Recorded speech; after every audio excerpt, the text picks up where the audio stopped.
Good evening sir. Okay, ठीक है। मेरे ख्याल से मैंने लास्ट क्लास में ना इमोशनल ईएमएफ भी डिस्कस किया था, राइट? तो बीच में आपका एक टेस्ट भी हो गया होगा, है ना? सही था टेस्ट? पता नहीं आपके टेस्ट के मार्क्स मुझे नहीं मिल रहे, ग्रुप में लगता है वो शेयर नहीं कर रहे हैं। चलो पता करता हूँ मैं, क्या क्या मार्क्स किसके किसके कैसे कैसे आ रहे हैं। और अब आपका मेजर टेस्ट है, और जैसे मेजर टेस्ट खत्म होगा ना, फिर हर वीक एक 150-200 क्वेश्चन की आपको प्रैक्टिस शीट मिलने लगी। जैसा मेजर टेस्ट तक वेट कर रहा हूँ, है ना? क्योंकि मेजर टेस्ट में मैं नेचुरली आपको ना कुछ डाइवर्ट नहीं करना चाहता। उसके बाद जितने भी चैप्टर्स आपने पहले के किए हुए हैं ना, पहले 12th के दूंगा और 12th के बाद फिर 11th के दूंगा, तो वो शीट आप जरूर से करना।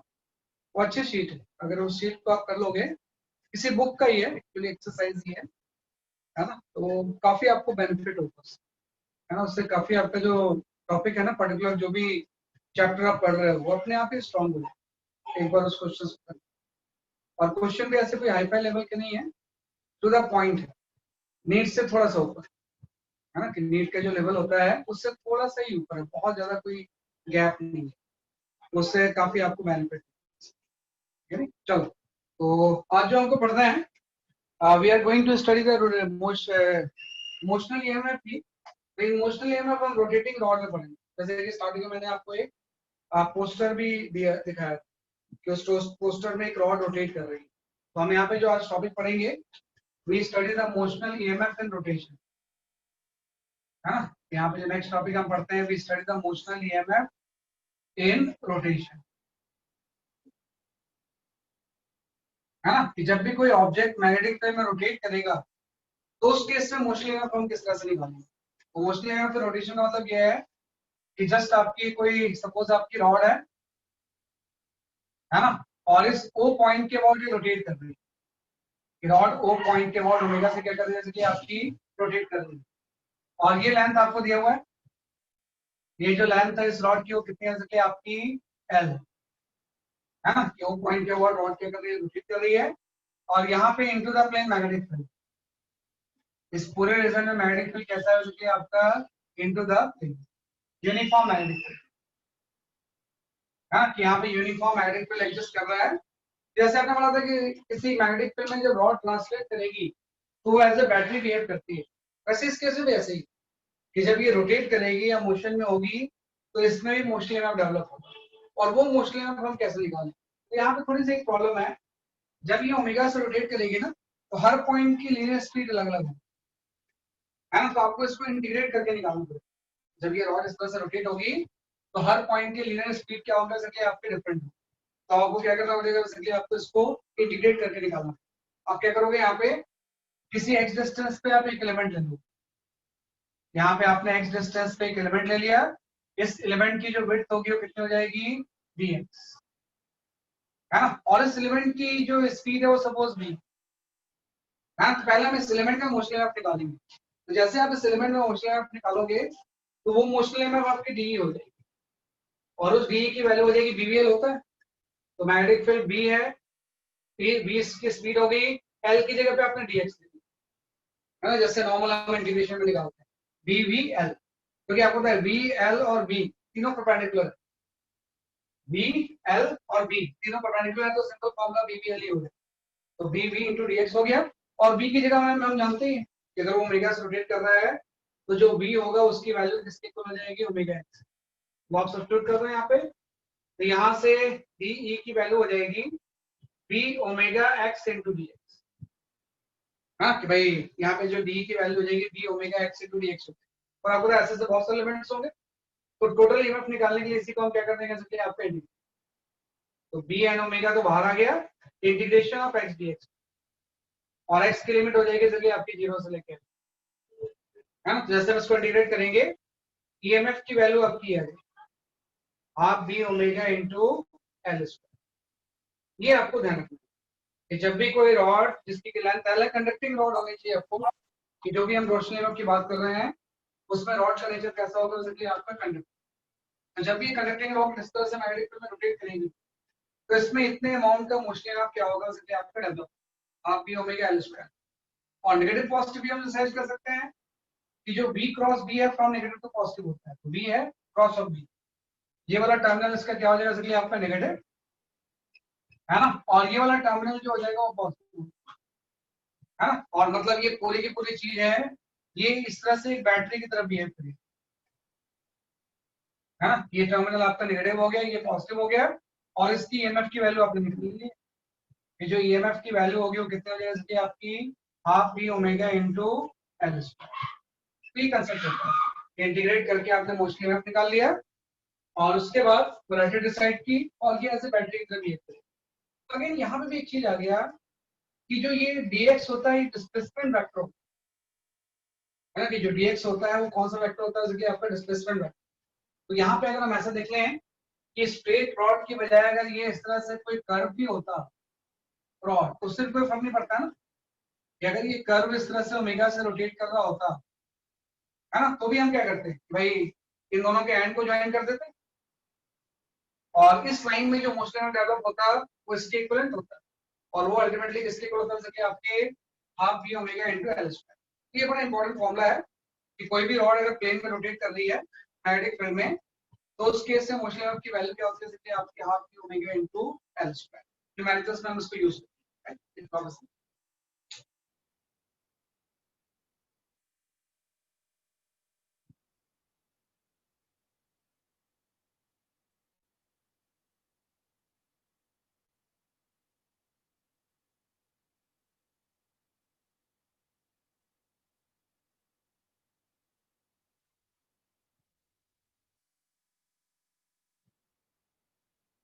क्या करना तो इस तरह से हमने सॉल्व कर लिया, तो मोशन ऑफ की वैल्यू क्या आ गई आपकी half B omega into L square. अब एक चीज आ गई ना, अभी तो सिर्फ ईएमएफ है, इसमें करंट थोड़ी कहीं फ्लो हो रही है, तो करंट के फ्लो होने के लिए सर्किट का क्लोज होना जरूरी है ना, क्योंकि अभी तो इसमें ईएमएफ है, ईएमएफ इतना डेवलप होगा मतलब ये पूरी चीज ऐसे बैटरी बिहेव करेगी, ईएमएफ इतना होगा ये नेगेटिव और ये क्या हो जाएगा जैसे आपका पॉजिटिव हो जाएगा, लेकिन करंट फ्लो होने के लिए सर्किट का क्या होना जरूरी है जैसे कि आपका क्लोज होना जरूरी है। हम इसको क्या करेंगे क्लोज करेंगे, है ना, तो क्लोज करने के लिए थोड़ा सा इस तरह का एक अरेंजमेंट होता है। अब ध्यान रखना कि इससे जब हम क्लोज सर्किट बनाएंगे ना तो क्लोज सर्किट जो होगा इसका अरेंजमेंट आपका ऐसा हो जाएगा कि ये आपका कोई कंडक्टिंग रिंग, इस तरह से आपका कोई कंडक्टिंग रिंग है और यहाँ पे into the plane magnetic field, यहाँ पे क्या है आपका into the plane magnetic field, आपने यहाँ पे कंडक्टिंग रिंग ले ली, एक कोई कंडक्टिंग क्या ले लिया रिंग ले लिया और एक रॉड जो इसको आप रोटेट कर रहे थे इसको आपने यहाँ पे ऐसे प्लेस, है ना, ये इसका सेंटर है ओ और इस ओ के अबाउट ये ओमेगा से रोटेट कर रही है ना, तो जब ये रोटेट करेगी ना इस ओ के अबाउट तो इसको टच करते हुए मूव करेगी, ये रिंग को कैसे मूव करेगी जैसे आपकी ये टच करती, जब भी इस तरह से रोटेट होगी तो रिंग को क्या होगा जैसे आपकी टच करते हुए जैसे आपकी मूव, है ना, तो इसको बेसिकली पर्पस ये है कि एमएफ तो है लेकिन करंट फ्लो होने के लिए सर्किट को क्लोज करना बहुत जरूरी है, तो क्लोज करने के लिए हम कुछ अरेंजमेंट बनाना चाहते हैं, राइट, तो आपने एक रिंग लगा दिया और ये रिंग को टच करते हुए रॉड आपकी मूव कर, इसके बाद यहाँ पे हम एक रेजिस्टेंस लगा, है ना, किस तरह से दोनों के बीच में हम क्या लगा देंगे जैसे आपका एक रेजिस्टेंस, हमने ऐसा एज्यूम किया कि बाकी किसी पार्ट पे कोई रेजिस्टेंस नहीं, किसी किसी क्वेश्चंस में क्या होता है इनके भी रेजिस्टेंस होते हैं, फिर मैंने माना और कहीं कोई रेजिस्टेंस नहीं है, सिर्फ रेजिस्टेंस हमने एक्सटर्नल एक लगा दिया, एक तो आपने ओ से अटैच कर दिया है, एक को आपने रिंग से अटैच कर दिया, तो अब सही है, जैसे रोटेट होगा ये आपका हो जाएगा नेगेटिव और ये हो जाएगा पॉजिटिव, है ना, तो इसमें करंट फ्लो हो गया सर, यहाँ से आपकी इस तरह से सर्किट से करंट आपकी फ्लो क्या करना है, जो क्लोज पाथ तो बनना चाहिए ना, बैटरी के अंदर नेगेटिव टू पॉजिटिव और बैटरी के बाहर फ्रॉम पॉजिटिव टू नेगेटिव, तो एक क्लोज पाथ हमने बना और इस क्लोज पाथ में कोई करंट फ्लो होगी और ये करंट कितनी होगी हम निकाल सकते हैं, इस करंट की जो वैल्यू होगी वो आपकी ई बाई आर होगी, अभी आपने निकाला है कि ई की वैल्यू हो जाएगी half T omega into L square by resistance of, है ना, तो इतने अमाउंट की करंट इसमें क्या होगी जैसे आपकी फ्लो, तो ये अरेंजमेंट होता है जिससे कि इस स्ट्रक्चर को हम क्या बना देते हैं जैसे आपका क्लोज। अब यहाँ पे थोड़ा सा एक क्वेश्चन आपसे पूछा जाता है जो कि इस पूरे पार्ट में बड़ा इंपॉर्टेंट चीज है, किस तरह से रोटेट कर रहा है ना, और इसमें इतने अमाउंट की करंट फ्लो होना शुरू हो, है ना, कितने अमाउंट के इसमें क्या फ्लो होगी, जैसे कि आपकी करंट, तो आपने निकालनी। अब आपको अगर करंट फ्लो होगी तो इसमें कोई मैग्नेटिक फोर्स लगेगा ना भाई, इसमें क्या लगेगा, जैसे कि आपका एक मैग्नेटिक फोर्स लगेगा पीछे की डायरेक्शन में, है ना, क्योंकि करंट फ्लो हो रही है और मैग्नेटिक फील्ड प्लेस है, तो आई क्रॉस से मैग्नेटिक फोर्स है, और मैग्नेटिक फोर्स की वजह से जो टॉर्क होगा वो इस ओमेगा को धीरे धीरे डिक्रीज करने लगेगा। अगर मैग्नेटिक फोर्स की वजह से एंटी क्लॉकवाइज जो टॉर्क होगा ओमेगा को क्या करेगा, तो कि आपको डिक्रीज करेगा, तो अगर ये डिक्रीज करेगा तो कुछ टाइम बाद ये रेस्ट पे आ जाएगी, है ना। तो यहाँ से दो क्वेश्चन आपसे इस तरह के क्वेश्चन पूछे जाते हैं। पहला क्वेश्चन तो आपका ये होता है सबसे पहला कि फाइंड आउट एक्सटर्नल टॉर्क। इसमें सबसे पहला पार्ट होता है वो आपसे ये पूछते हैं कि find out external torque, external torque to move rod with constant angular speed, with constant angular speed। ये आपसे सबसे पहले पूछा है ना, कि अगर मुझे यहाँ पे इसको कांस्टेंट एंगुलर स्पीड से रोटेट करना है तो कुछ एक्सटर्नल टॉर्क लगाना, और वो एक्सटर्नल टॉर्क कितना होगा, तो ऑब्वियसली बात है कि आपको क्या है कि जो मैग्नेटिक टॉर्क लगेगा उसी के अपोजिट में तो आप एक्सटर्नल टॉर्क लगाओ। तो सिंपल सा हम बोलेंगे जो एक्सटर्नल टॉर्क होगा, है ना, फर्स्ट पार्ट में तो एक्सटर्नल टॉर्क होगा, है ना, वो उतनी ही होगा जितना कि मैग्नेटिक टॉर्क, कि जो मैग्नेटिक फोर्स की वजह से टॉर्क होगा उसके वो क्या होगा, जैसे आपके इक्वल होगा, कि जितना वो एंटी क्लॉकवाइज मैग्नेटिक टॉर्क है उतने अगर हम एक्सटर्नल टॉर्क लगा दें तो ये कांस्टेंट एंगुलर स्पीड ओमेगा से रोटेट कर सकता है। कैसे रोटेट कर सकता है, जैसे कि आपका कांस्टेंट एंगुलर स्पीड ओमेगा से।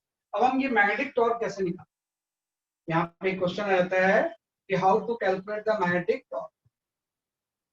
मैग्नेटिक टॉर्क मैग्नेटिक फोर्स से निकालेंगे। आप क्या करोगे, यहाँ से किसी एक्स डिस्टेंस पे एक एलिमेंट ले लो, यहाँ से आप एक्स डिस्टेंस पे क्या ले लोगे, जैसे कि आपका एक एलिमेंट, और इस एलिमेंट की विड्थ कितनी हो जाएगी, dx। तो इस एलिमेंट में एक मैग्नेटिक फोर्स df बनता है ना, और df की वजह से टॉर्क होगा। तो जब मैं स्मॉल एलिमेंट की वजह से टॉर्क निकालूंगा तो उसको मैं डी टॉर्क नाम देता हूँ। तो डी टॉर्क की जो वैल्यू आ जाएगी वो आपका आ जाएगा बी आई एल, एल तो डी एक्स हो गया इंटू एक्स, क्योंकि टॉर्क इक्वल टू होता है फोर्स इंटू परपेंडिकुलर डिस्टेंस। क्या आप इसका वैसा पहले ऐसा लिख लो कि मैग्नेटिक फोर्स जो लग रहा है डीएफ लग रहा है, डीएफ को आपने एक्स से मल्टीप्लाई कर दिया परपेंडिकुलर डिस्टेंस, और डीएफ बी एल होगा।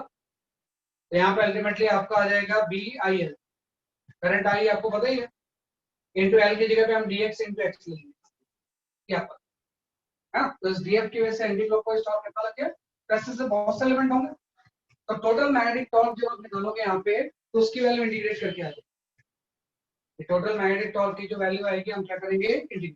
तो यहाँ से आपको होता है B I constant integration of x dx from 0 to l, है ना। तो इसको जब हम इंटीग्रेट करेंगे और आई की वैल्यू पुट कर देंगे, आपको आई की वैल्यू भी पुट कर देंगे, तो यहाँ पे आ गया बी इंटू आई की वैल्यू जो है B omega L square by 2 आ रहा है ना, इंटू ये एल स्क्वायर बाई 2 हो जाएगा, ये आपका एल स्क्वायर बाई 2।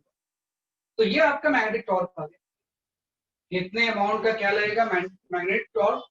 अगर जो कि इसको थोड़ी देर बाद रोक दे, तो अगर इसको कांस्टेंट एंगुलर स्पीड से रोटेट करना है तो इतने अमाउंट का आपको क्या लगाना होगा, एक्सटर्नल टॉर्क। तो आपका आंसर आ गया। अगर आपसे कोई पूछे कि एक्सटर्नल टॉर्क कितना होगा, तो जस्ट जितना मैग्नेटिक टॉर्क होगा उसके अपोजिट। मैग्नेटिक टॉर्क चाहता है इसको एंटी क्लॉकवाइज रोटेट करना, एक्सटर्नल टॉर्क आप क्लॉकवाइज लगा दोगे, तो दोनों अगर बैलेंस करेंगे तो कांस्टेंट ओमेगा से क्या करता रहेगा, रोटेट करता है।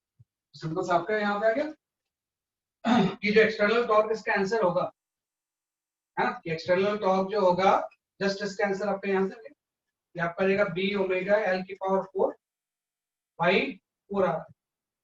तो ये एक बड़ा इंपॉर्टेंट रिजल्ट, कितना एक्सटर्नल टॉर्क अगर हम अप्लाई करेंगे तो कांस्टेंट ओमेगा से क्या होगा, जैसे कि आपका रोटेट, है ना, कि कांस्टेंट ओमेगा से क्या करेगा, जैसे कि आपका रोटेट, राइट। तो ये हम कर सकते हैं कितना सर वो बी स्क्वायर होगा। कहाँ पे, अच्छा हाँ बी स्क्वायर होगा, सही बात। यहाँ पे ये भी जो चीज होगी ये बी स्क्वायर, सही बात, बी भी दो बार आ रहा है ना, तो यहाँ पे क्या हो जाएगा, चलिए आपका बी स्क्वायर। तो B square omega into L की power 4/4, this is the external है। तो ये क्वेश्चन कई बार पूछा जाता है कि कितना एक्सटर्नल टॉर्क लगाएं ताकि कांस्टेंट ओमेगा से क्या करें बेसिकली आपका ये रोटेट करे, राइट। एक तो क्वेश्चन इसमें ये है। दूसरा क्वेश्चन इसी से रिलेटेड है ना, कि दूसरा क्वेश्चन इसी से क्या है बेसिकली आपका रिलेटेड है कि अगर हम एक्सटर्नल टॉर्क हटा दें, if you we remove the external torque, थोड़ी देर बाद ये रुक जाएगा। अगर हम एक्सटर्नल टॉर्क हटा दें थोड़ी देर बाद क्या हो जाएगा बेसिकली आपका रुक जाएगा। तो आपसे ये पूछा जाता है कि जब ये रुकेगा तो कितने नंबर ऑफ रोटेशन के बाद रुकेगा। सेकंड जो क्वेश्चन होता है इसमें आपसे ये पूछा जाता है कि इफ वी रिमूव, है ना, सेकंड आपसे ये पूछा जाता है कि if we remove external torque, remove external torque, then it becomes stationary,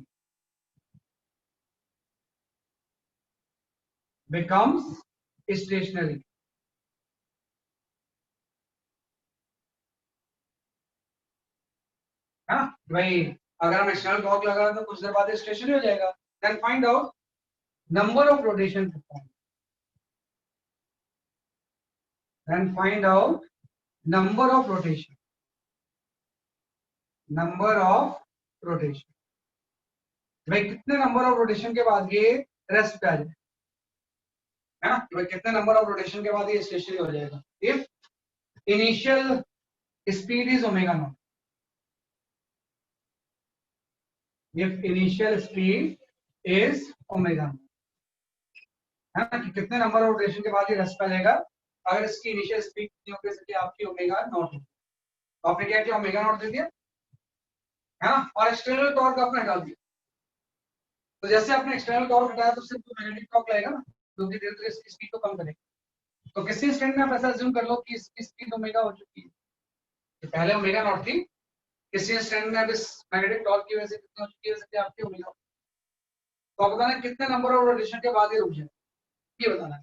आप लोग जानो इतना कि इसमें हम यही मैग्नेटिक टॉर्क यूज करेंगे क्योंकि आप एक्सटर्नल टॉर्क को अपने हटा दिया, तो मैग्नेटिक टॉर्क जो इसको अपोज कर रहा है उसकी वजह से कुछ देर बाद रुक जाए। तो मैं यहाँ पे लिखूंगा कि बाकी आधा पार्ट तो आप इसका सॉल्व कर ही चुके हो। तो इसमें जो मैग्नेटिक टॉर्क लगेगा जो कि इसको प्रिवेंट करेगा रोटेशन के लिए, वो मैग्नेटिक टॉर्क की वैल्यू हो जाएगी बी स्क्वायर ओमेगा एल की पावर 4/4, और एक बार टॉर्क आ गया तो अल्फा आ जाएगा। अल्फा इक्वल टू जो होगा वो हो जाएगा magnetic torque by moment of inertia, और इस रॉड का moment of inertia 1/3 ml square हो जाएगा। अगर इसका रॉड का मास हम m ले लें तो इसके मोमेंट ऑफ इनर्शिया n के अबाउट रोटेट कर रहा है, तो 1/3 क्या हो जाएगा ml square.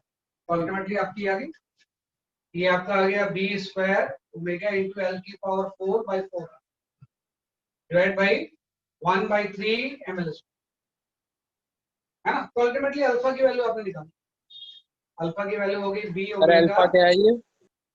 Alpha angular retardation. अच्छा ठीक है सर। जब आई से डिवाइड करेंगे तो अल्फा आ जाएगा ना। अगर एक क्लॉकवाइज ओमेगा से रोटेट कर रहा है तो एक अल्फा ऊपर लगेगा ना एंगुलर रिटार्डेशन, जो कि इसकी ओमेगा को डिक्रीज करे। तो अगर टॉर्क एंटी क्लॉकवाइज तो अल्फा भी कैसा होगा जो आपका एंटी क्लॉकवाइज, जो कि टॉर्क को हमने किससे डिवाइड कर दिया, मोमेंट ऑफ इनर्शिया। ये आई करंट नहीं, this is moment of inertia. Ultimately आपका आ गया। तो ये आप थोड़ा ध्यान दो कि ये आपका आ जाएगा 3b square omega L square by 4 mr, एक इसमें मास दिया। तो ये अल्फा आ गया। अब यहाँ पे थोड़ी सी प्रॉब्लम आ गई, हम यहाँ पे इक्वेशन ऑफ काइनेटिक्स यूज नहीं कर सकते। हम यहाँ पे इसको इक्वेशन ऑफ काइनेटिक्स यूज करके सॉल्व नहीं कर सकते, because omega is not constant, omega is not constant. तो अगर ओमेगा कांस्टेंट नहीं होगा तो अल्फा भी कांस्टेंट नहीं होगा, और अगर अल्फा कांस्टेंट नहीं है तो हम इसमें इक्वेशन ऑफ काइनेटिक्स यूज नहीं कर पाएंगे, बल्कि बेसिक इंटीग्रेशन सॉल्व करना कि भाई कितना नंबर ऑफ रोटेशन के बाद ये रॉड की वजह से आपकी स्टेशन, आप अल्फा की जगह पे सब्स्टिट्यूट कर दो क्योंकि आपको थीटा तो निकालना है, कितना एंगल टर्न करने के बाद रुक जाएगा। मैं इस अल्फा की जगह पे यहाँ पे लिख दूंगा omega into D omega by D, है ना। ये होता है एंगुलर एक्सेलरेशन अल्फा की जो वैल्यू होती है वो D omega by D T होती है। इसी को थीटा से मल्टीप्लाई डिवाइड करेंगे तो याद, और एक साइन लगा देंगे माइनस। माइनस इसलिए क्योंकि ओमेगा डिक्रीज होता है ना, एक्चुअली में रिटार्डेशन है इसलिए हम यहाँ पे माइनस साइन, और बाकी चीजें आ गई आपकी 3b square omega L square by 4। तो आप ये ध्यान रखना कि इसके बाद आप इक्वेशन क्यों नहीं यूज कर पाए, क्योंकि ओमेगा कांस्टेंट है।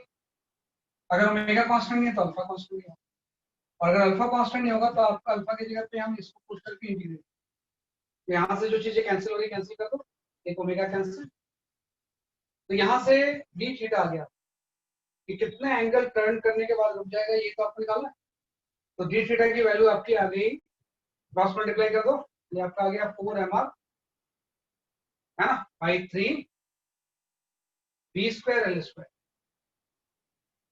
है ना, ये आपका आ गया 4m square by 3 B square L square and simple d omega, और तो कुछ बचे नहीं है ना। सिंपल यहाँ पे क्या कह सके आपका, सॉरी यहाँ पे बच गया सके आपका 3 बी स्क्वायर स्क्वायर और सिंपल आपका डी ओमेगा, या बाकी सारी चीजें कैंसिल, क्योंकि एक ओमेगा तो कैंसिल हो चुका है, ओमेगा वाला काम तो है नहीं। तो डी थीटा की वैल्यू आपकी आ गई 4mr बाई 3 बी स्क्वायर, इसको आप इंटीग्रेट कर दो। तो देखो जब थीटा 0 था तो उस टाइम इसके एंगुलर स्पीड ओमेगा, एक माइनस साइन है ना, माइनस नहीं बोलना, और आपको ये निकालना है कितने एंगल टर्न करने के बाद रुक जाएगा, मतलब कितने एंगल के बाद इसकी ओमेगा की, ये तो निकालो कि अगर इनिशियल स्पीड ओमेगा नॉट है तो कितने एंगल टर्न करने के बाद रुक जाएगा। तो जब थीटा 0 था तो एंगल स्पीड ओमेगा नॉट थी, और कितने के बाद ओमेगा इसकी 0 हो जाएगी, थीटा, यहाँ से थीटा की वैल्यू आ जाएगी। तो जैसे हम यहाँ से थीटा निकालेंगे तो थीटा की वैल्यू जस्ट आपकी यहाँ पे है, थीटा की वैल्यू अगर मैं यहाँ पे लिखूं तो थीटा तो आपका आ गया 4mr है ना into omega not by 3 B square, कितने एंगल टर्न करने के बाद ये रुक जाए। लेकिन आपसे पूछा गया था नंबर ऑफ रोटेशन, तो नंबर ऑफ रोटेशन के लिए थीटा को 2 पाई से डिवाइड कर देंगे, क्योंकि एक रोटेशन में 2 पाई एंगल ट्रेवल करे।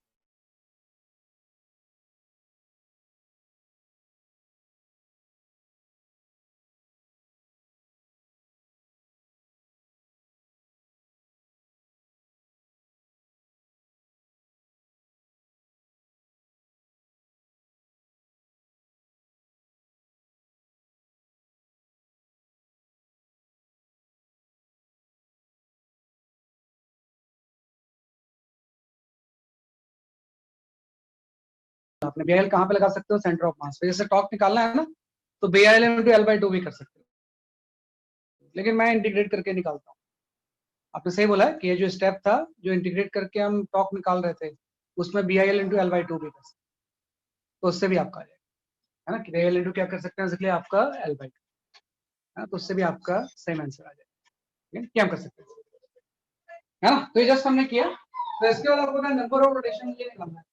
तो नंबर ऑफ रोटेशन के लिए जस्ट आपका याद है ये थीटा है, अगर मुझे नंबर ऑफ रोटेशन निकालना है तो थीटा बाई 2 पाई हो जाएगा है ना, तो अल्टीमेटली आपका आंसर ये है,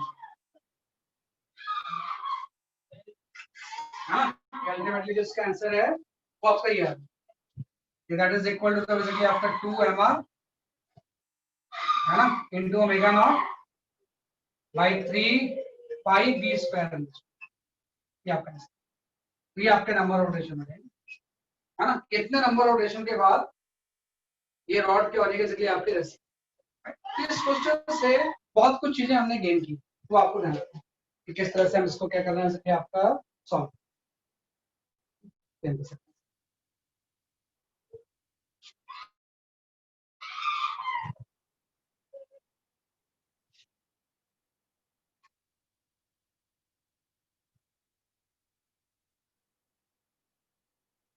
लिख लो आप इसे है ना, कहीं कैलकुलेशन में कुछ एरर होगा तो लिख लेंगे इसमें है ना। प्रोसेस मैंने आपको बता दिया, इस सारे पे कोई ना कोई आपका ऑब्जेक्टिव टाइप आ सकता है, तो इसी को हम बोलते हैं motional EMF in rotation. This concept is known as the motional EMF in rotation, इस तरह से हम इसको यूज करते हैं।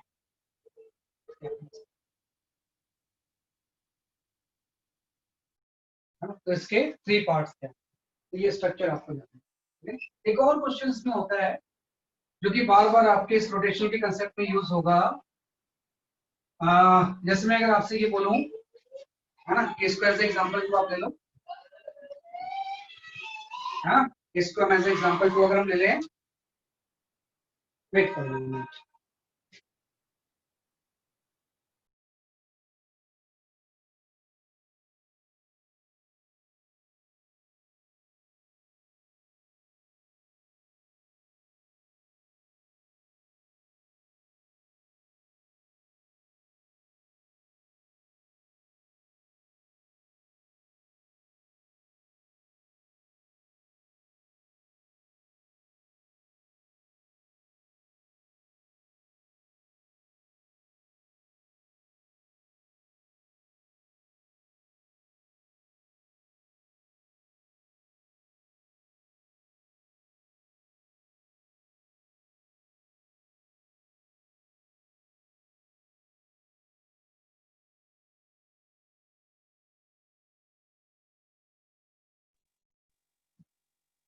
ओके, तो एग्जांपल 2 में हम आ जाते हैं। एग्जांपल 2 में जस्ट ऐसा है कि यहाँ पे हमें कोई रिंग ले लेते हैं कंडक्टिंग, है ना, ये आप खुद से सॉल्व करोगे। This is a conducting ring, है ना, और ये कंडक्टिंग रिंग इस O पॉइंट के ओर रोटेट कर रही है ना। इस कंडक्टिंग रिंग का रेडियस आप ले लो, ए ले लो। कंडक्टिंग रिंग का रेडियस कितना है, जैसे कि आपका ए, और इस O पॉइंट के ओर क्या कर रहे हैं, जैसे कि आपके रोटेट करते हैं, और ये पूरे रीजन में into the plane magnetic field, इस पूरे रीजन में यूनिफॉर्म मैग्नेटिक फील्ड है इनटू द प्लेन, और मैग्नेटिक फील्ड की वैल्यू जो है वो बी। तो कुछ मैं पॉइंट आइडेंटिफाई कर लेता हूँ, जैसे जिसके अबाउट रोटेट कर रही हो तो ए है, ये डायमेट्रिकली अपोजिट पॉइंट्स हैं, इसको मैं बोलता हूँ बेसिकली आपका पी या आपका क्यू, है ना, और एक इस ओ के अपोजिट पॉइंट है ये आपका आर, है ना। तो 4 पॉइंट है ओ, पी, क्यू एंड आर। तो आपको इस क्वेश्चन में कुछ आंसर देने हैं कि आपको ये बताना है कि फर्स्ट पार्ट में find out motional EMF, EMF of point P with respect to O कितना हो, है ना भाई, EMF of point P with respect to O कितना हो, फर्स्ट पार्ट। और सेकंड पार्ट में पूछा गया आपसे कि find out the EMF of point R with respect to, है ना। और थर्ड पार्ट में what is the EMF of R with respect to Q. 3 part, है ना। EMF of point P with respect to O कितना होगा, EMF of R with respect to O कितना होगा, और थर्ड पार्ट में पूछा गया कि EMF of R with respect to P कितना होगा, sorry R with respect to P लिखना। तो थोड़ा अटेम्प्ट करो इसे, है ना, जो आपने कंसेप्ट यूज किया है उसी के ऊपर बेस्ड है। ईएमएफ ऑफ ईएमएफ कैलकुलेट करना है इन 3 केसेस में।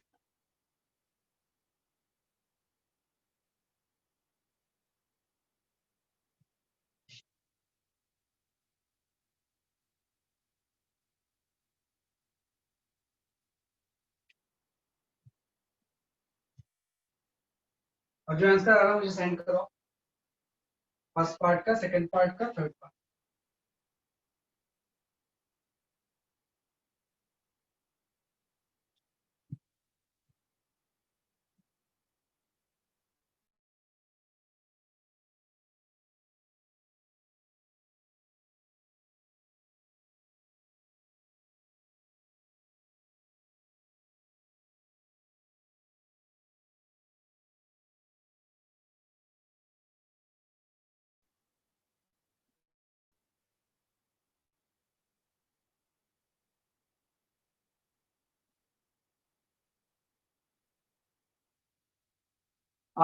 लास्ट पार्ट का है EMF of R with respect to P,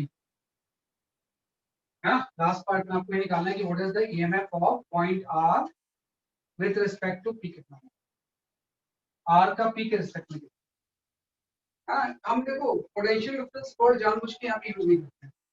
जब भी ईएमएफ इंड्यूस ईएमएफ हो ना, तो उसमें potential difference word rarely use करेंगे, ईएमएफ वर्ड यूज करेंगे। पी विद रिस्पेक्ट टू क्या होगा, आर विद रिस्पेक्ट टू क्या होगा, R with respect to P.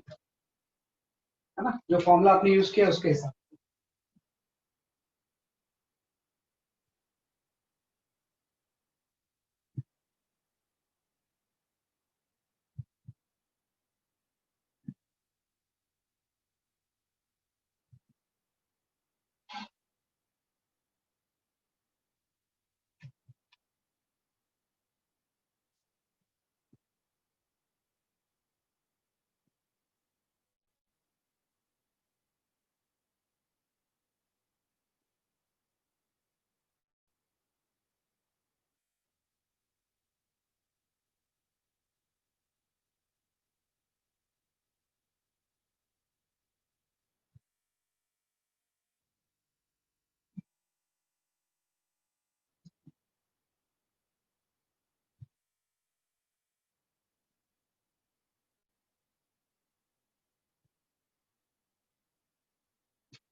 हाँ सही है।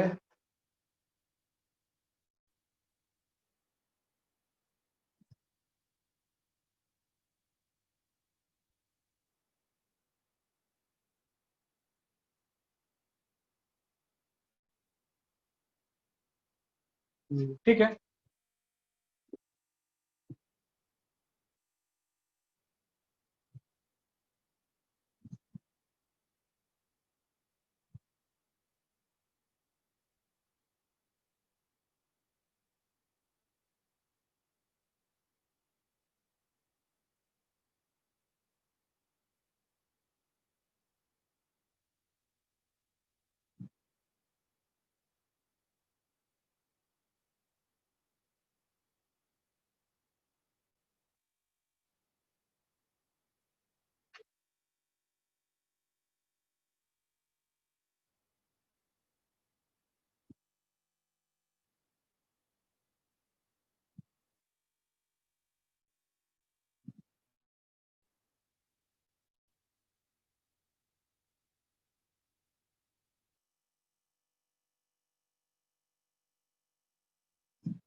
हाँ नहीं, as a function of time नहीं आएगा, कांस्टेंट ही आएगा, क्योंकि ओमेगा कांस्टेंट है ना।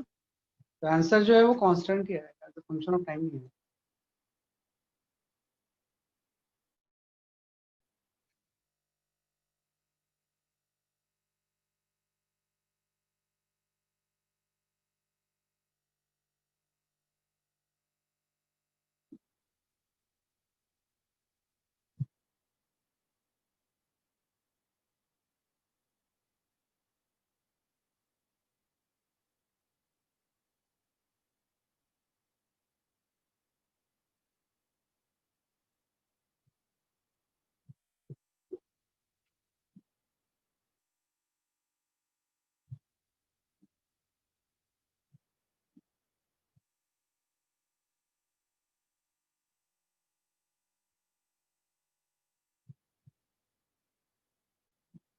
हाँ, अगर ऐसे हो जाना चाहिए। मैं एक्सप्लेन करता हूँ इसे। देखो कुछ नहीं है, जब इस क्वेश्चन को आप सॉल्व करोगे तो फर्स्ट पार्ट में EMF of P with respect to O निकालना है। तो आपको पता है कि शेप से आपको मतलब नहीं होता है ना, आपको और पी को ऐसे ज्वाइन कर दो।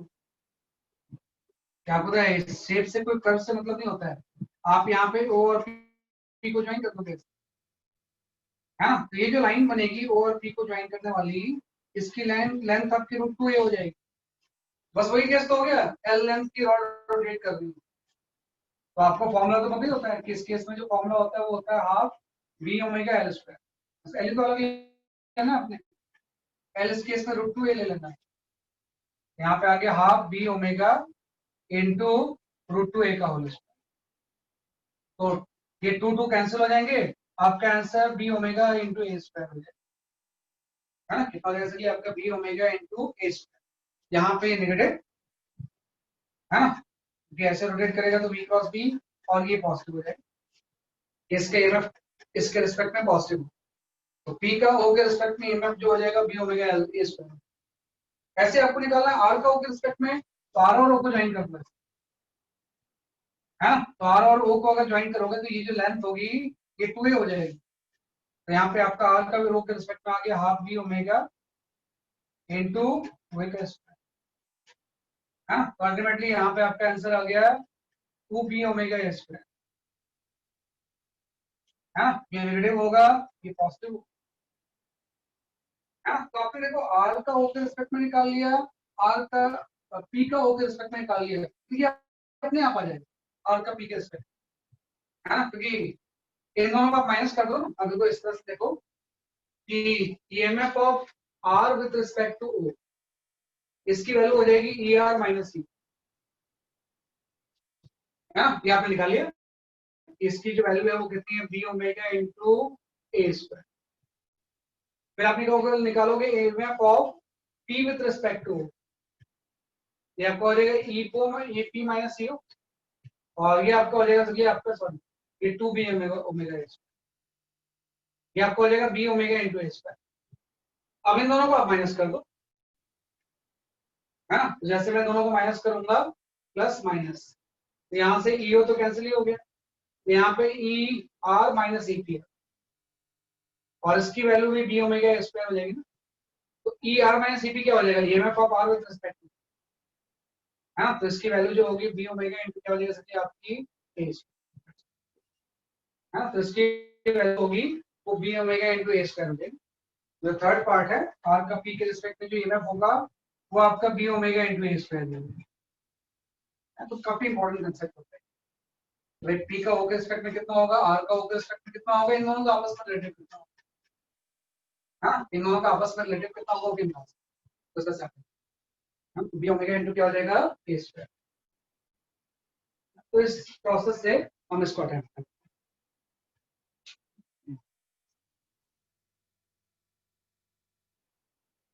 है ना। कुछ आंसर मेरे पास आए थे। नहीं बेटा, किरचॉफ लॉ मत लगाओ भैया, don't apply Kirchhoff law. Kirchhoff law इसके लिए वैलिड ही नहीं होता एक्चुअली।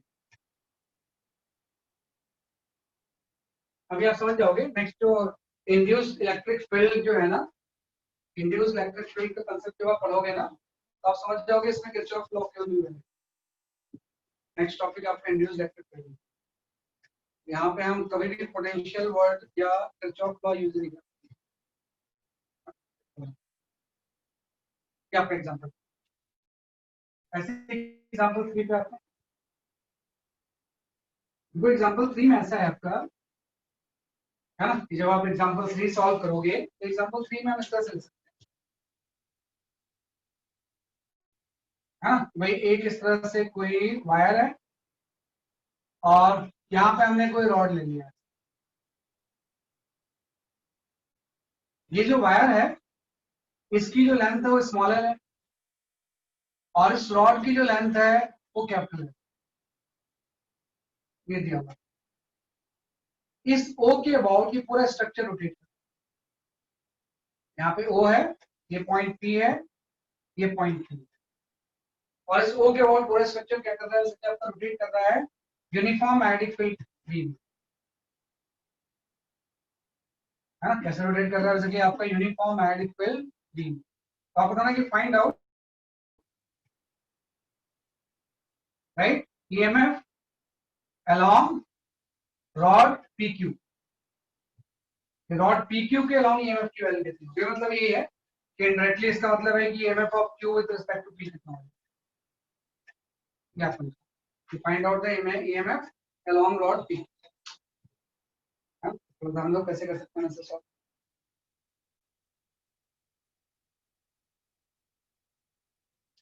सेम वैसी प्रोसेस जैसा अभी आपने किया।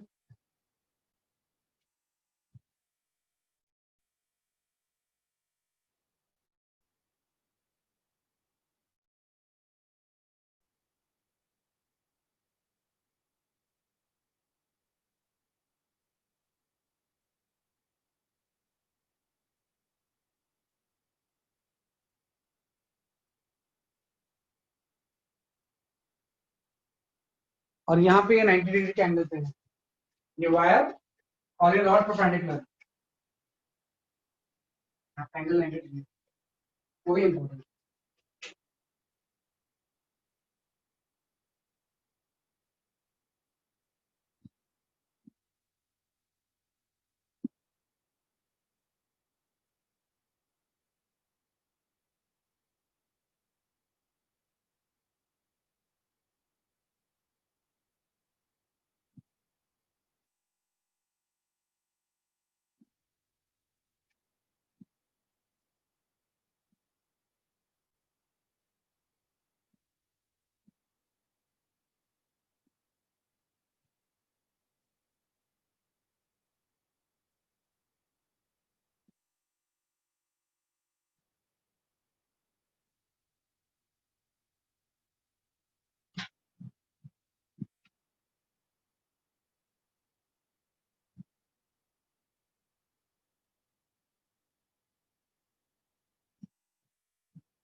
सही आंसर है दिव्यांश आपका।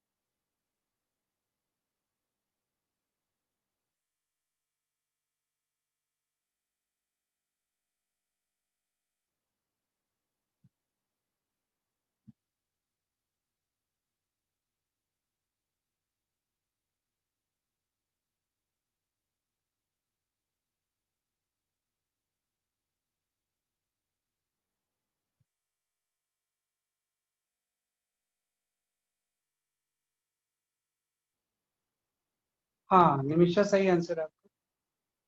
निमिषा सही आंसर है।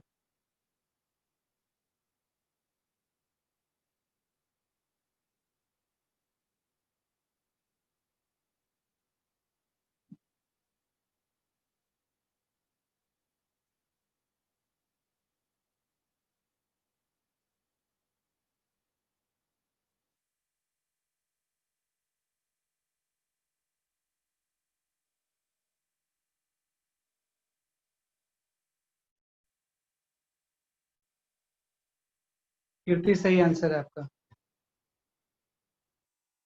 कीर्ति, हाँ एक्चुअली कीर्ति उसमें कैपिटल एल होगा, स्मॉल एल नहीं होगा, क्योंकि दो लेंथ है ना, तो आपके आंसर में कैपिटल एल होना चाहिए।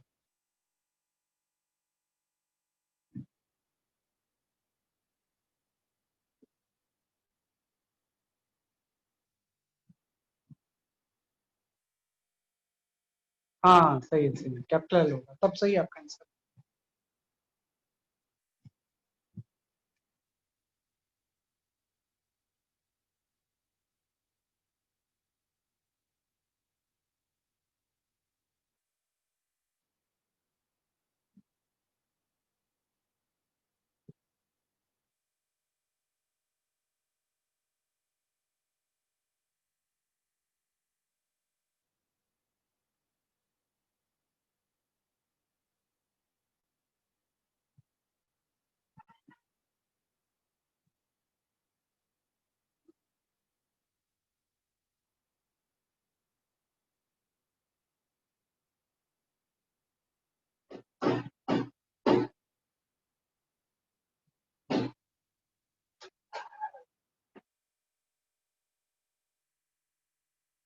मैं एक्सप्लेन करता हूँ, देखो है ना, देखो कुछ नहीं, इसमें भी ऐसे ही करना है आपको कि पहले आप निकाल लो कि what is the EMF of P with respect to O कितना हो। तो पी का ओ के रिस्पेक्ट में तो सिंपल सा फॉर्मूला हो जाएगा, half B omega into small L square.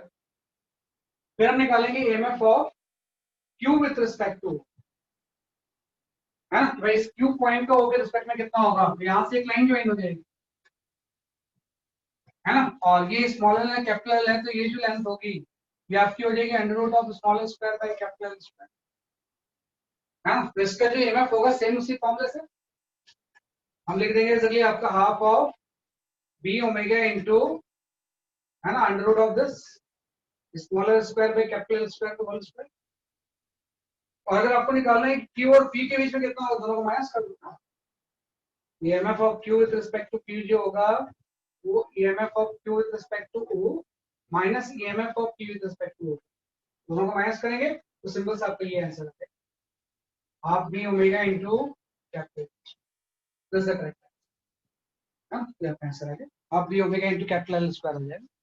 तो इस तरह से हम इसको सॉल्व कर सकते हैं, तो ये आपका है। वैसे एक रोटेशन का कंसेप्ट होता है कि अगर इस O पॉइंट की बोर्ड इसका ओमेगा एंगुलर स्पीड है तो इस P पॉइंट के बोर्ड भी ओमेगा ही हो, है ना, जब भी कोई रिजिड बॉडी रोटेट करती है तो किसी भी पॉइंट के बोर्ड इसका एंगुलर स्पीड ओमेगा ही रहती है। तो अगर इस P पॉइंट के बोर्ड इसका ओमेगा है फिर तो सीधे भी आंसर आ जाएगा, half B omega into capital L square, वैसे कर सकते हैं, हाँ, क्योंकि जब भी कोई रिजिड बॉडी रोटेट करती है तो किसी पॉइंट के बोर्ड ओमेगा उसके क्या रहता है, सेम रहता है। नॉर्मली ये पूरी रॉड इस P के बोर्ड में ओमेगा से ही रोटेट करती है, तो इससे भी हम आंसर करेंगे, ये ज्यादा सही है, ये ज्यादा कन्विंसिंग। है ना, तो ये आपको कंसेप्ट इसमें इस सारे क्वेश्चंस में क्या करना है, यूज करना रोटेशन, है ना। एक ही फॉर्मूला है, half B omega L square. Translational में ये था बीवीएल, जब ट्रांसलेट करती थी मैग्नेटिक फील्ड में तो बीवीएल था। रोटेशन में जस्ट एक फॉर्मूला आपका ऐड हो गया, इंटीग्रेट करके निकालते हैं इसके half B omega L square, है ना। तो दोनों में मोस्टली हम इस तरह से क्या कर सकते हैं, कैलकुलेट कर सकते हैं। I will give few questions, ये काफी अच्छे क्वेश्चंस माने जाते हैं, उसको आप ट्राई करो।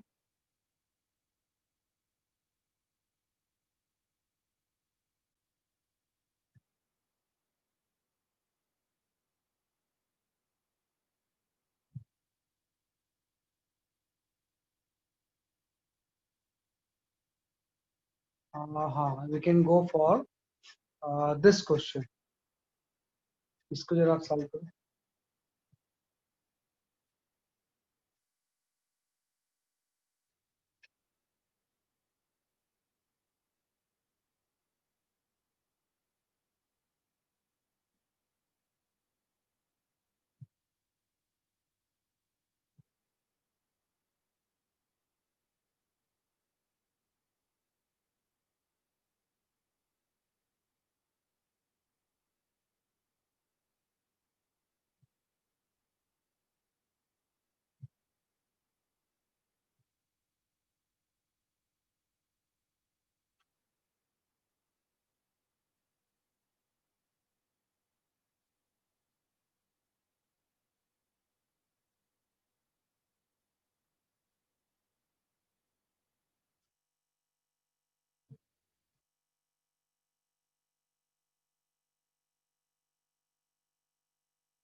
निमिषा, आपका आंसर सही है।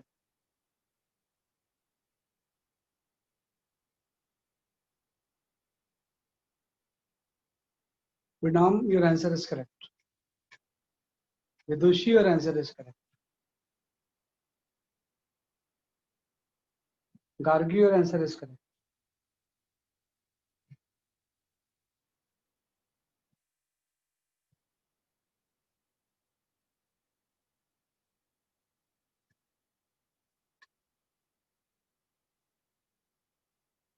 सही है, सही answer.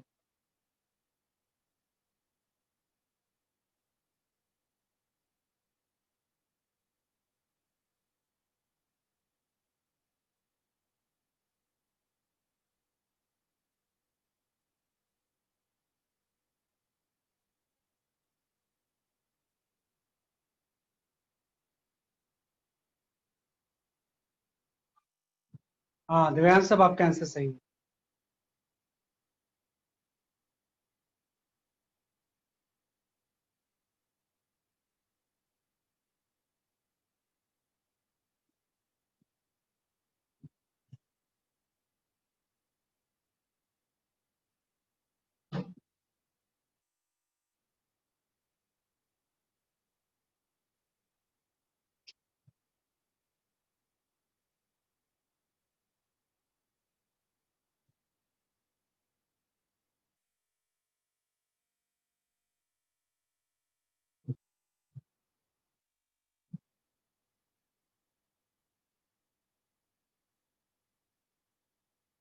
Hassan Minhas, your answer is correct.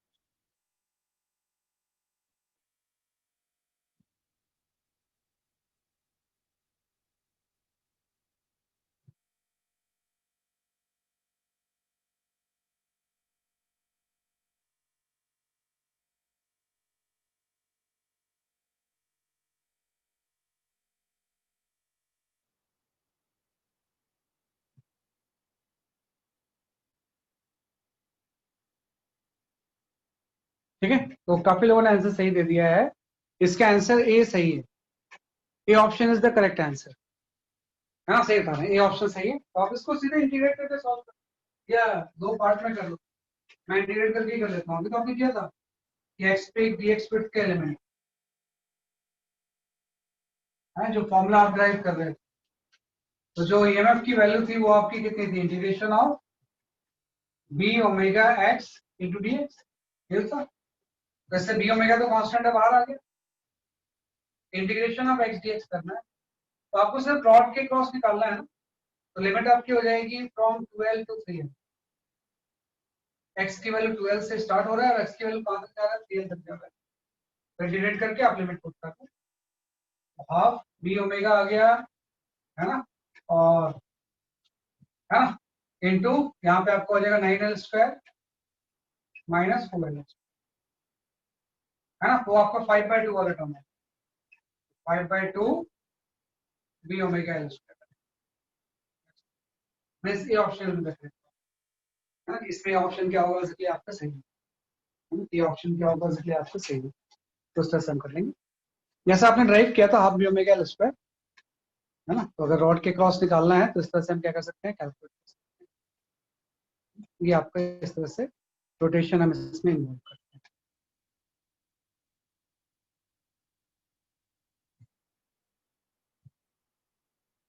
Okay, go for this question.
अरे इसमें एक वर्ड आप ऐड कर, चलो सॉल्व कर ले, तो मैं अगले क्वेश्चन बोलूंगा।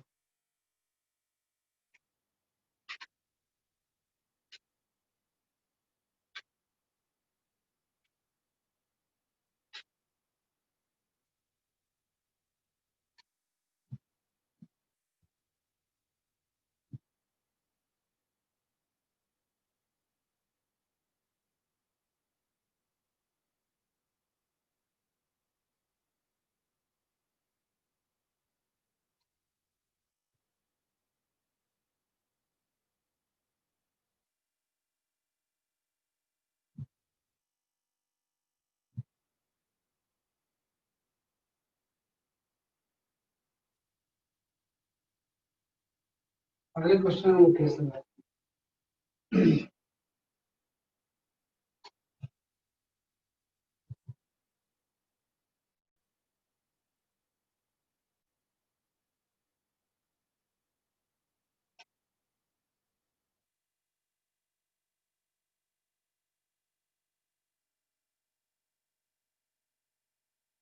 वह सही आंसर है आपका।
हाँ चलो मैं एक्सप्लेन करता हूँ इसको। देखो इसका दो क्वेश्चन आते हैं ऐसे। एक ये क्वेश्चन था, मैं एक्चुअली दूसरे के चक्कर में इसको दे दिया था मैंने, लेकिन ये वो क्वेश्चन नहीं जो मैं करवाना चाह रहा था। ये तो उससे आसान क्वेश्चन है। देखो इसमें तो सिर्फ ट्रांसलेशन है ना, इसमें जो रिंग है ना ये रोटेट नहीं कर रही है। This is a pure translation. ये कैसा होता है जैसे कि आपका प्योर ट्रांसलेशन मोशन। वह एक रिंग आपकी ट्रांसलेट करके पी रिंग इधर जा रही है और क्यू रिंग आपकी इधर है। हाँ तो इसमें कोई रोटेशन का तो कॉन्सेप्ट होता ही नहीं। हम क्या करेंगे, अगर मुझे निकालना है कि पी एंड क्यू के टॉप पॉइंट के बीच में कितना पोटेंशियल डिफरेंस होगा, तो मैं क्या करूंगा, यहाँ पे इन दोनों को ज्वाइन कर दूंगा। तो सिंपल सा मतलब हो जाएगा, इस रिंग का मतलब है कि एक रॉड जिसकी की लेंथ 2r है, ये लेफ्टवर्ड बी से जा रहा है, उसी के इक्विवेलेंट होगा क्योंकि एंड को ज्वाइन कर दोगे ना, ये आपका वी से लेफ्टवर्ड। और इसका मतलब हो जाएगा एक दूसरी रॉड जिसकी की लेंथ आपकी 6r हो जाएगी। इन दोनों पॉइंट को आप ज्वाइन करोगे तो ये लेंथ आपकी हो जाएगी 6r, है ना। और ये जो रॉड है ये आपकी किसी 2v से इधर है और magnetic field into the plane है ना। तो आपको इसमें एक ईएमएफ डेवलप होगा ना, लेकिन रोटेशन वाला नहीं, सिंपल बीवी है। तो इसमें जो मोशन ईएमएफ डेवलप हो जाएगा E1, इसकी वैल्यू हो जाएगी वी इनटू आपका 2r आ जाएगा, है ना। वी है या कितना था बेसिकली आपका, ये कुछ डिफरेंट था क्या ये? Let me check the question, है ना, ये मैं चेक कर लेता हूँ।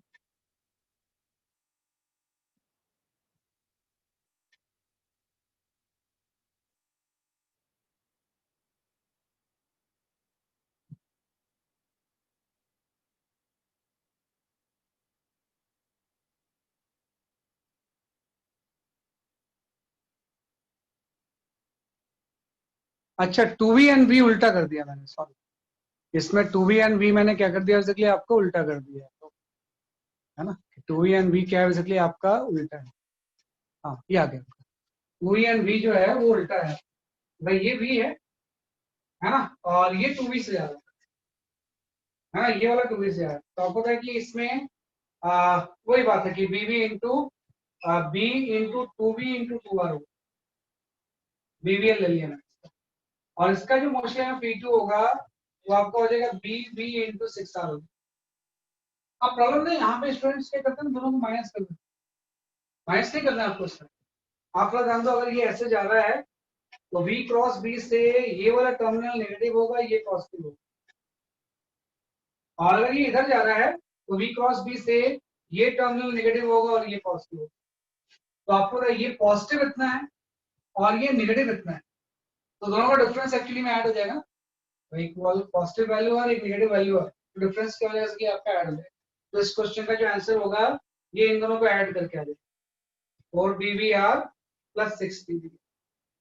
तो अल्टीमेटली इसका जो आंसर होगा वो 10 BVR।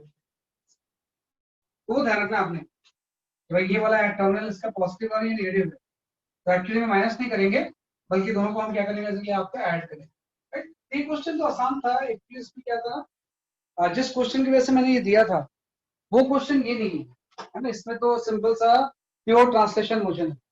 तो आपने इसको ज्वाइन करके एक रॉड बना ली, एक रॉड करके ज्वाइन बना ली, दोनों का अलग अलग निकाल के ऐड कर, तो 10 BVR आ गया। मैंने आपका डी ऑप्शन सही है ना। ये क्वेश्चन एक्चुअली कुछ इस तरह से था, है ना। जो मुझे याद है वो क्वेश्चन आपका ये नहीं है ना। वो क्वेश्चन ये है कि ये कोई सरफेस है और ये सरफेस में दो रिंग आपके हैं, है ना। एक की रेडियस है आपका आर, है ना, जो कि किसी वी से मूव कर रहे हैं लेफ्टवर्ड, और एक दूसरी रिंग है जिसका की रेडियस है 2r, है ना, और ये 2v से इधर जा ऐसे, और into the plane magnetic field है ना, into the plane magnetic field. अब इसमें क्वेश्चन ये दिया हुआ है कि both ring right perform pure rolling, perform pure rolling. ये दोनों रोलिंग परफॉर्म करती जा रही है, मतलब v है तो उससे कुछ ओमेगा भी होगा, अगर 2v है तो उससे कुछ ओमेगा भी होगा, है ना। ये चीज कैसे जा रही है, जैसे कि आपकी रोल करती हुई जा रही है किसी ओमेगा 1 से और ये किसी ओमेगा 2 से, है ना, और रोल कर दिया मतलब कॉन्टैक्ट पॉइंट स्लिप नहीं करता. Fourth ring perform pure rolling. Then find out same question. Find out potential difference between the highest point. या ज्यादा अच्छा वर्ड होगा, है ना, ईएमएफ इंड्यूस्ड, है ना, सिंपल सा बोलेंगे find out EMF induced EMF between highest point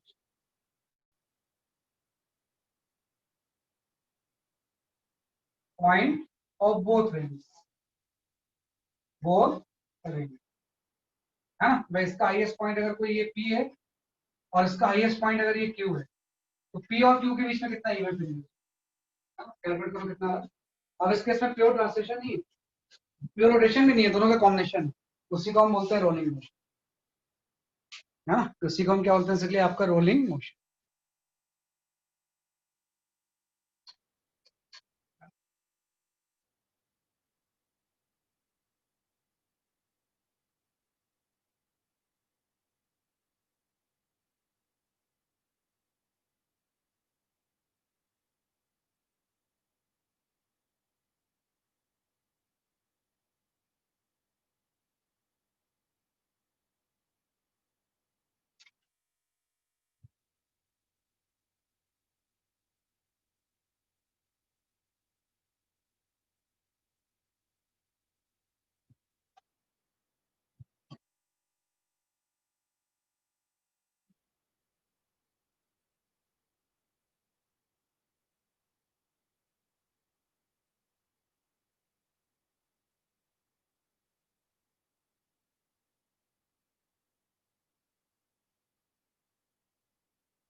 मैं चेक करता हूँ आंसर एक बार.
चलो मैं चेक करता हूँ अभी, मैंने तो जस्ट एक क्वेश्चन दे दिया ना, इसलिए आंसर मैं भी वेरीफाई नहीं कर पा रहा हूँ।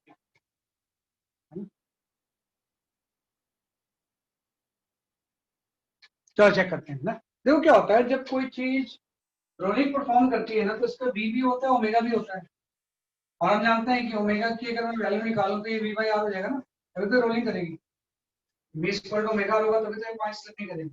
इस केस में अगर ओमेगा 2 है तो ओमेगा 2 की जो वैल्यू हो जाएगी वो 2v/2r होगी। मतलब दोनों का ओमेगा सेम ही है, वी बाई आर है ना। वो दोनों का अपने ओमेगा निकाल लिया, V by R and V by R ही होगा, है ना। कंडीशन ऑफ रोलिंग लगा के। अब आपको पता है रोलिंग क्या होता है ना, या तो कॉम्बिनेशन होता है, या तो होता है वी एंड ओमेगा का कॉम्बिनेशन, या होता है pure rotation about contact point. हम यहाँ पे एक वर्ड यूज करेंगे कि rolling can be considered as, है ना, यहाँ पे आप एक वर्ड यूज करोगे कि rolling can be considered as pure rotation about contact point.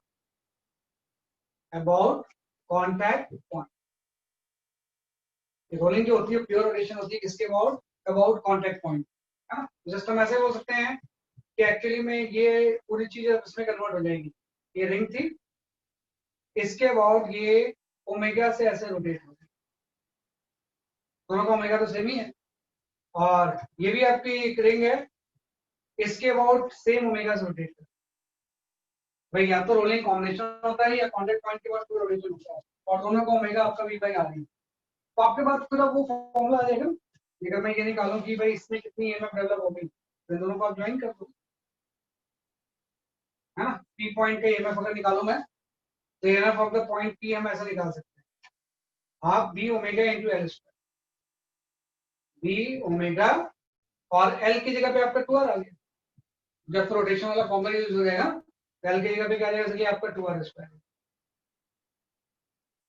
ऐसे ही मैं अगर इस पॉइंट को क्यू ले लूं, तो मैं EMF of the Q point निकालूंगा, ये आपको हो जाएगा हाफ बी ओमेगा इंटू ये लेंथ, तो रेडियस 2r थी तो ये लेंथ आपकी 4r है, ये आपका 4r स्क्वायर। हाँ, अल्टीमेटली ये जो चीज आ गई, ये आपका आ गया इसलिए आपका 2b ओमेगा आर स्क्वायर, है ना। और ये जो चीज आ गई आपकी, ये आपकी आ गई इसलिए आपकी 8b ओमेगा आर स्क्वायर। हाँ, ये कितना आ गया इसलिए आपका 8b omega into are square, है ना। तो ये आपका क्या था, 8b omega square into b omega square. अब इससे पॉजिटिव नेगेटिव डिसाइड करते हैं, तो v क्रॉस b, ये नेगेटिव होगा ये पॉजिटिव होगा, v क्रॉस b, ये नेगेटिव होगा ये पॉजिटिव होगा, तो पॉजिटिव नेगेटिव का डिफरेंस निकालना है तो प्लस हो जाएगा। तो अगर मैं इसका आंसर लिखूंगा, है ना, तो आपको वो एक्चुअली में दोनों ऐड हो जाएंगे, ये आपके दोनों ऐड होंगे तो ये आपका 10b ओमेगा आर स्क्वायर। लेकिन क्वेश्चन में आपको ओमेगा दिया हुआ नहीं था, तो ओमेगा की वैल्यू सब्स्टिट्यूट कर दो अपने यहाँ से, v बाई आर, हाँ, तो ओमेगा की वैल्यू हम v बाई आर अगर पुट करेंगे तो सेम ही आंसर आ जाएगा जो पहले आपका आया था, लेकिन प्रोसेस डिफरेंट है ना। यहाँ से ओमेगा की जगह पे क्या पुट कर देंगे, इसलिए आपका v बाई आर। तो अल्टीमेटली पूरा रोटेशन हम इससे पढ़ सकते हैं, जो भी आप रोटेशन में चीजें पढ़ते हो एज के सारा इमेज में यूज होता है। यहाँ से आपका 10 bv आया, इसका आंसर कितना आएगा, इसलिए आपका 10 bv। दोनों चीजों को हम क्या कर देंगे, ऐड कर देंगे। तो इससे आप जाना कि भाई कभी किसी केस में क्या हो सकता है, तीनों केस हमने पढ़ लिए। एक केस में सिंपल ट्रांसलेशन रिंग कर रही थी, एक केस हमने स्टार्टिंग में क्वेश्चन किया रिंग से रोटेट कर रही थी किसी कॉन्टैक्ट पॉइंट। इसमें दोनों चीजें कर रही है तो उसको हम रोलिंग बोलते हैं। Rolling can be considered as a pure rotation about the contact, और उसके बाद सीधे फॉर्मूला, हाँ। तो इस केस में ये आ गया, इस केस में आपका ये आ गया, हाँ। तो अल्टीमेटली सॉल्व करके इसका भी आंसर 10 बी है, तो इस तरह से इसको सॉल्व करेंगे, यहाँ पे इसको सॉल्व करेंगे, ठीक है। तो ये क्वेश्चन आपको सॉल्व करने की हैबिट होनी चाहिए, आना ही आना एग्जाम में इसको, है ना, इसको आना ही आना एग्जाम में।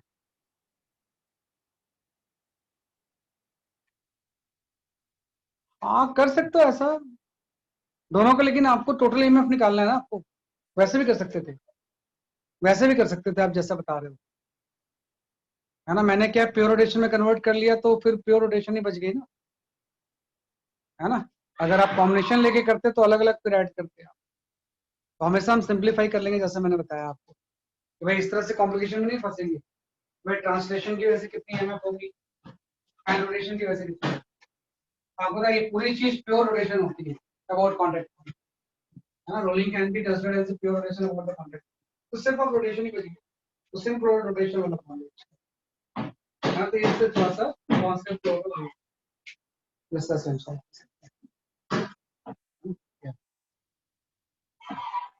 एक क्वेश्चन और कर लो, ये भी क्वेश्चन कई दिनों से बचा हुआ है, ये आपको आना चाहिए क्वेश्चन, है ना। इसमें एक बहुत इंपॉर्टेंट पॉइंट है जो कि स्टूडेंट हमेशा मिस करते हैं, है ना? मैं आपको दे रहा हूँ अभी, उसको आप ट्राई करो। हाँ, ये क्वेश्चन आसान सा ही है, लेकिन आपको आना चाहिए।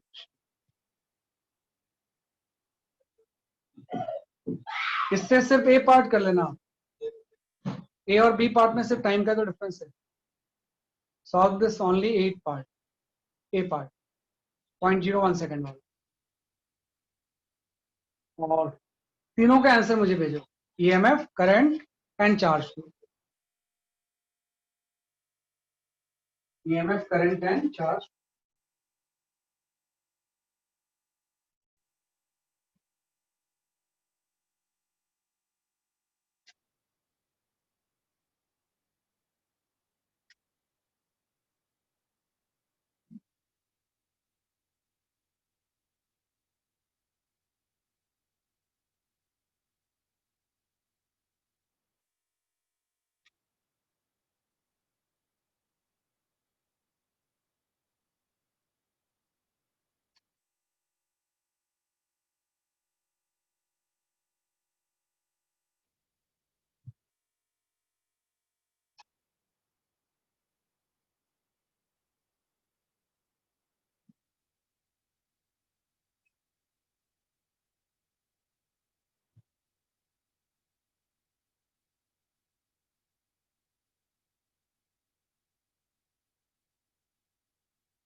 हाँ, सही, सही आंसर बता रहा हूँ, सही बता रहे हैं।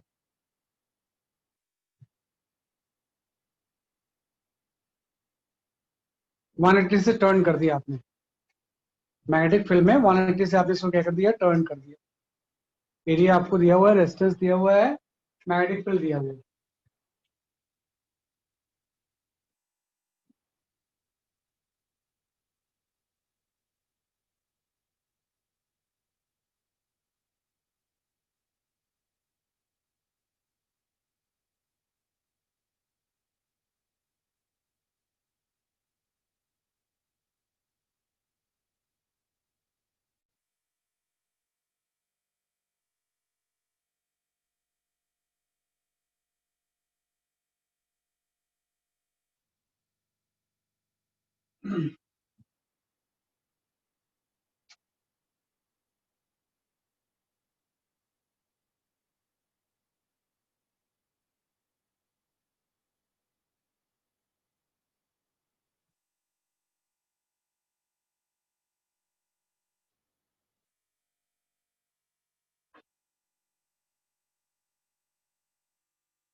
ठीक है, चलो मैं थोड़ा एक्सप्लेन करता हूँ इसे, है ना। वैसे तो आसान क्वेश्चन है, आपको आंसर देना चाहिए था इसका।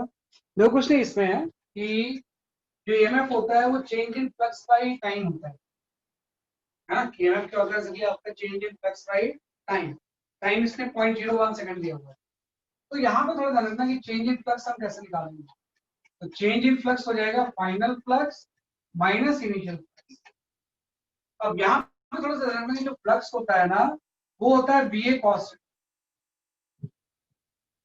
फ्लक्स क्या होता है कि आपका बीए कॉस है। और ध्यान दो कि अगर यहाँ मैग्नेटिक फील्ड में इनटू द प्लेन ले लूं, हाँ, तो मैग्नेटिक फील्ड अंदर की तरफ है और इस एरिया के एरिया वेक्टर में बाहर लेते हो स्टार्टिंग में, है ना। तो आपको पहले जो एंगल होगा, आप इनिशियल में ये एंगल 180 डिग्री ले लो,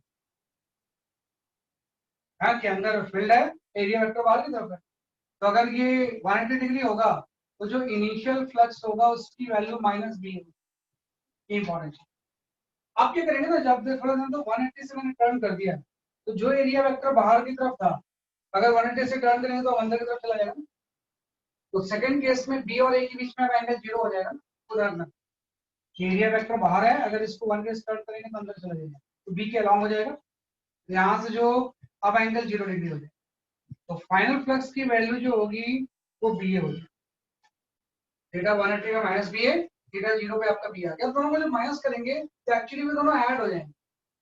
तो जब हम यहाँ पे चेंज इन फ्लक्स निकालेंगे तो ये 2 बी ए हो जाएगा, है ना। और एक बार चेंज इन फ्लक्स अगर 2 बी ए आ गया फिर तो आसान काम है।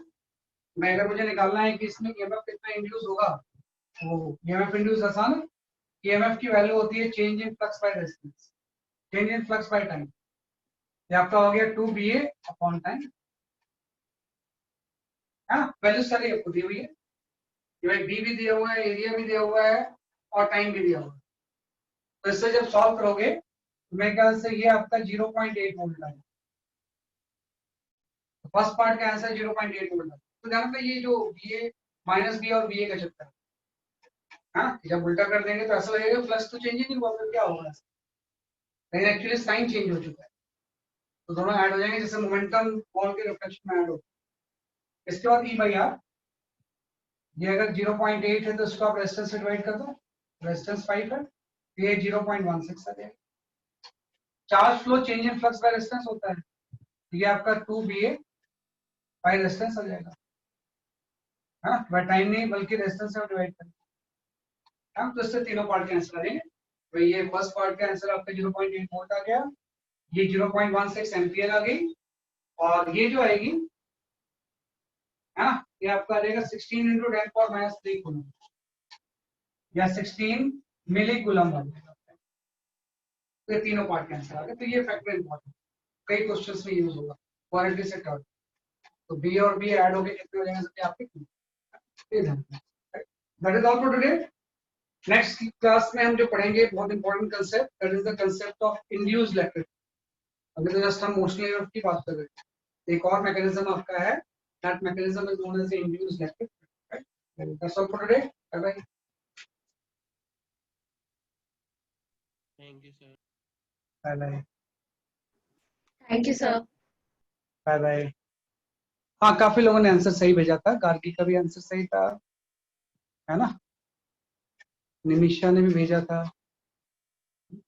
चेक कर लो। Thank you. Bye bye.